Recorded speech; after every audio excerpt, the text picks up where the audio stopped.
Hello, my friends, it's Dani, and today we're going to chat about overeating because one of the biggest obstacles that comes up when we are trying to reach our health and or weight loss goals is overeating, right? We eat more than our bodies need. We often eat more than we're physically hungry for.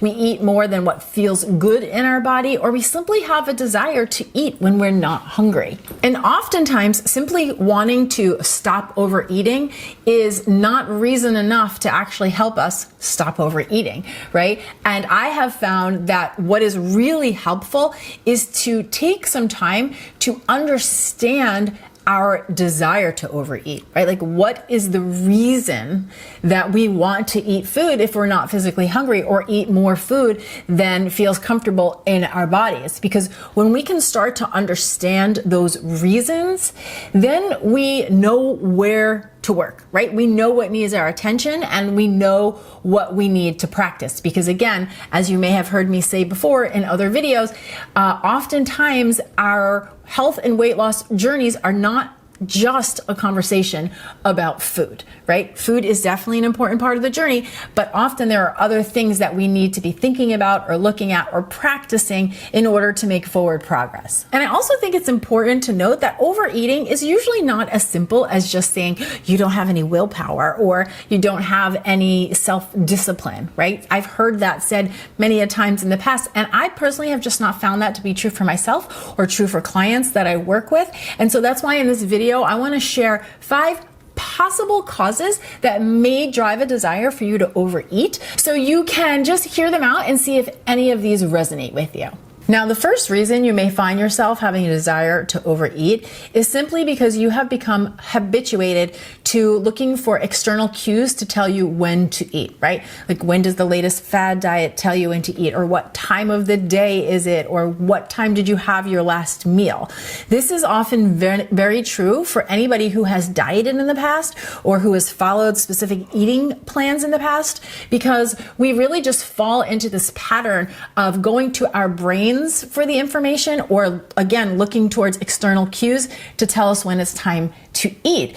And the reason that can be tricky is because we're never actually checking in with our internal cues. We're not getting the signals from our bodies to tell us when they are physically hungry and when they're ready for more food, right? So an internal cue that comes from your body is simply a sensation that you're going to feel in your body. It's not a thought that's going to come from your brain. It's a sensation. So something like a little grumble in your belly, or maybe having a dip in energy, or maybe losing focus if you're at work and you haven't eaten in a few hours, right? Those are just a couple of examples. But the bottom line is that we really want to get in the practice of connecting with our body and our internal hunger cues rather than looking towards external hunger cues to tell us when to eat. And I know for some people, especially again, if you've dieted a lot in the past, we find it very hard to believe that we could actually get this information from our bodies, because we're just used to or conditioned to believe that it has to come from something outside of us. But just like your body knows when it needs to go to sleep or when it needs to use the restroom, it also knows when it needs some more fuel, and it will share signals with you.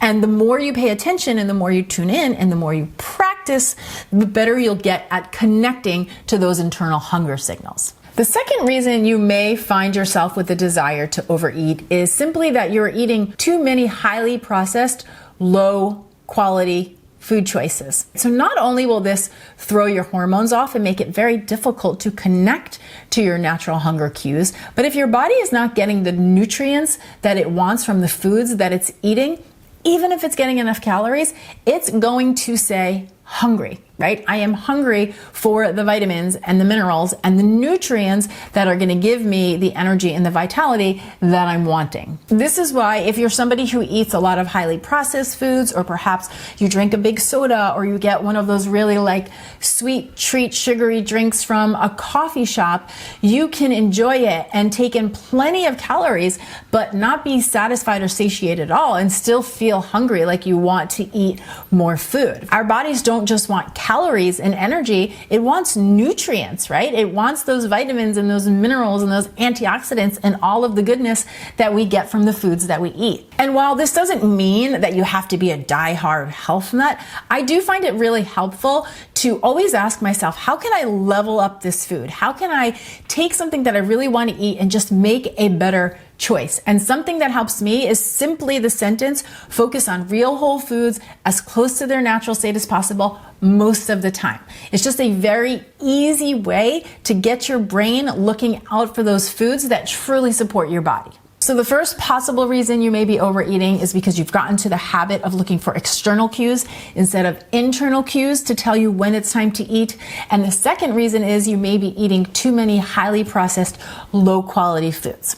Now, the third reason that we may have a desire to overeat is that we're simply not paying attention when we're actually eating, right? Or we're eating unconsciously. I know, just like myself, many of you have very busy, very full lives. And so sometimes when you're eating, you may be doing it on the go. You may be eating at the counter. You may be feeding the kids while you're eating, multitasking, right? Feeding the dog, doing all of the different things while you're also trying to eat your meal, but you're really not paying attention to your meal. But we have to remember that eating is supposed to be very enjoyable and very pleasurable, and that receiving that pleasure and enjoyment from your meal really is a big piece of how satisfied and satiated you're going to be after you eat that meal. And the funny thing is that a lot of people, they will think that they don't have enough willpower or they don't have enough self-discipline with their food. But really what we're missing is awareness, right? We simply don't have enough consciousness or self-awareness when we are eating. So we're not enjoying the meal and our brain's not even registering the meal. And you just kind of find yourself still feeling hungry. I mean, can you think of a time when you ate a meal, perhaps you were multitasking and doing other things, and you were just unsatisfied when you were done eating and you just wanted something else, you just wanted some more food, versus a time when maybe you had a meal with great friends or with people in your family and the table was set and the candles were lit and you were really paying attention to how delicious the food was and how much you enjoyed the company around you and that whole entire eating experience, right? It was pleasurable, it was enjoyable, and it was satiating and super satisfying. So we really can't overlook the fact that we are supposed to receive pleasure and enjoyment from the foods that we eat. And if you're eating without your own attention, it increases the likelihood, let's say it that way, that you will potentially want to eat more food. Now, the fourth reason you may have a desire to overeat is that you are using food as a tool to help solve for emotions, right? We will often turn to food to help us regulate our emotions, to soothe, to comfort, to sidestep, to avoid our emotions, rather than being with those emotions, rather than allowing and processing those emotions.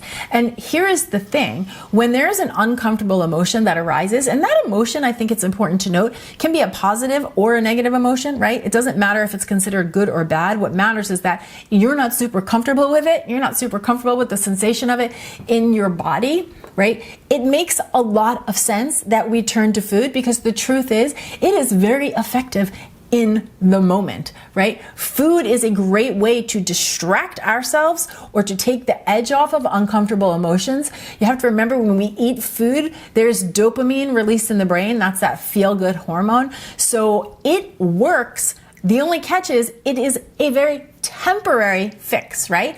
It's a quick fix, but it is a very temporary quick fix. And not only will that original emotion be there waiting for you after you have eaten, now you also have to contend with the fact that you are probably physically uncomfortable or full just because you've eaten too much. So you might be just bloated or weighed down. And we often then have another layer of negative emotion because we are frustrated or disappointed or sometimes self-critical that we ate that food in the first place, right? So now we take the initial emotion, which needed our attention, and we've layered two more layers of challenge on top of that, which really distracts us from that initial emotion in the first place. So the better you get at recognizing your emotions, being able to identify them, allow them to be there, process them, move through them, the less likely you're going to be to want to eat food to help to solve for those emotions. And yes, that is definitely a practice and something we can chat more about in videos to come. So let me know if that's something that interests you. Okay, so just as a quick recap, right? Some of the things that can cause us to have a desire to overeat. Looking to external cues instead of internal cues to tell us when to eat. Eating too many low quality, highly processed foods that are void of the nutrients that our bodies truly desire. That can create a desire to overeat. Not paying attention when we're eating, right? Eating unconsciously and not enjoying the meal, not receiving the pleasure that the meal has to offer. That can create a desire to overeat. And then we just talked about how we can use food to try to solve for emotions. And that can definitely create a desire to overeat. So my fifth and final reason that I'm sharing today, and let me be clear that again, this is not an all-inclusive list, but these are just a few places to start investigating, is simply having habits and associations, right? So you may just have an association that when it's dinner time and you're with your family, you eat, whether you're hungry or not. Or you walk into the kitchen and you look to have a snack when you're in the kitchen. Or after dinner, after a long day of work, you like to sit on the couch and then eat some snacks while you're watching your favorite TV shows, right? Some of these patterns can just simply become habits, right? We're just habituated to them. And it's almost like whether you want to do it or you don't want to do it, your body just looks to do it. So like for myself, I noticed that I chew gum a lot. I'm a big gum chewer. And oftentimes when I walk in my kitchen, I will automatically take the gum out of my mouth. I don't even think about it. It's like my body is preparing. My husband is laughing at me. It's like my body is preparing to put some food into my mouth. I was like, I'm ready for a snack. Okay. So of course, this requires a little bit of awareness at first. So you can start to see like, what are the habits that I've created that I don't necessarily want to be doing? And you may have heard people say before, I know I have found this to be very true, that just trying to like eliminate a habit doesn't really work. What works better is to replace that habit, right? So for instance, when I walk in the kitchen and I notice myself take the gum out of my mouth, instead of telling myself, oh, like I'm not going to eat something right now, I notice it. And then what I will do first is I will pour a drink. I'll pour a glass of water. I'll have some seltzer water. And then that kind of interrupts the pattern and slows me down enough for me to then say like, do you want to eat something right now? Are you actually hungry right now? Right? So this isn't a matter of telling yourself you're not allowed to do something. It's just about taking that unconscious habitual pattern and slowing it down enough so that you can invite a little bit of awareness, right? So for instance, if you are somebody who comes home and you snack on the couch at night and you don't necessarily want to be doing that, but you feel that desire, when you sit down at the couch at night, maybe instead you make yourself a beautiful cup of hot tea and you enjoy that hot tea. It slows things down. It's still enjoyable, but you also have the opportunity to increase your awareness and then say to yourself, now, would I still want a snack? Would I choose that snack right now? Or is it just that habitual pattern, right? So instead of just not doing it, replace the habit. It gives you the opportunity to slow things down and increase your awareness. So as you can see, our desire to overeat can be driven by many different things. And as mentioned earlier, this is not an all-inclusive list, but what I do want you to take note of, nowhere on this list did you hear me talk about self-discipline or willpower. So please do yourself a favor and allow yourself to be curious with your desires to overeat when they pop up, right? Give yourself a little bit of grace, give yourself a little bit of space, a little bit of compassion, and investigate. Try to notice what is behind them. Because when we can understand our desires, when we can understand what's driving them, we have a lot more opportunity to work with ourselves and to create those shifts and those changes that we want that are going to help move us towards our health and weight loss goals in a kind, sane, sustainable way that actually truly works. Now, if my approach to health and weight loss is something that resonates with you and something that you may want to take a deeper dive into, I want to invite you to come join my mind body weight loss course. It's called the Don't Diet, and I will link it for you down below. This is where I teach women just like yourself how to take a kind, sane, sustainable approach